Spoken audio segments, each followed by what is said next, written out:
When a stranger goes into labor on your dining room floor, it can be rather unsettling. But if you keep your head, it should turn out all right. But I'm getting ahead of myself, and we best start at the beginning.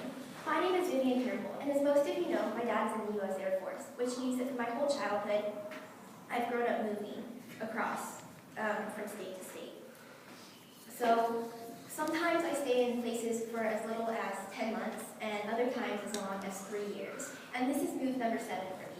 Now, moving's taught me a lot, and the 2 points I want to cover today is how it's taught me to rely not on what I have, but on my brains, and also how to appreciate the little things. For my artifact today, I've brought a box. This represents a whole lot of my life, as I've spent countless summers watching things disappear into this box, and then arriving in a new place and unpacking it to start over once again.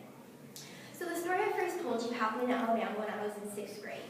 It was a typical moving day. It was about 4 ladies packing up our house, and everything was disappearing in these boxes, and all of a sudden, one of the ladies, who was very pregnant, starts groaning. My dad runs in, he's like, "Are you okay?" She's like, "I think I'm going into labor." Now, no one in my family is a doctor, so we're all a little bit freaked out. My mom immediately starts looking for the box that has all of the towels in it. I grab my phone and Google WikiHow, how to deliver a baby, 10 steps with pictures. Now, fortunately, or unfortunately for me, I had rather awesome visions of myself holding up a baby in something akin to Lion King. She was able to make it to the hospital and have her baby delivered by a real doctor, which was probably better for her, but not as exciting for me. Now, this is an extreme example, but I think it perfectly illustrates how crazy moving can be sometimes. Moving is about the unexpected, and it's about learning to rely not on always what you have, but on what you can think and what you can do. A lot of my life is always packed up in these boxes, and we don't have access to things, even like towels or utensils. And it's not even just things too. It's about learning to rely on knowledge you don't have. When you go to a new city, when you meet new people, it's about making quick judgment calls. And that is something moving has given to me. The second thing I want to talk about is that moving has taught me to appreciate the little things. I've talked about things going out in boxes, but things don't just go in boxes, they also come in boxes.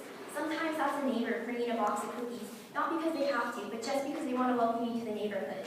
Sometimes it's a stranger coming over to help you fix your faucet because it's leaking with his box of tools in your new house.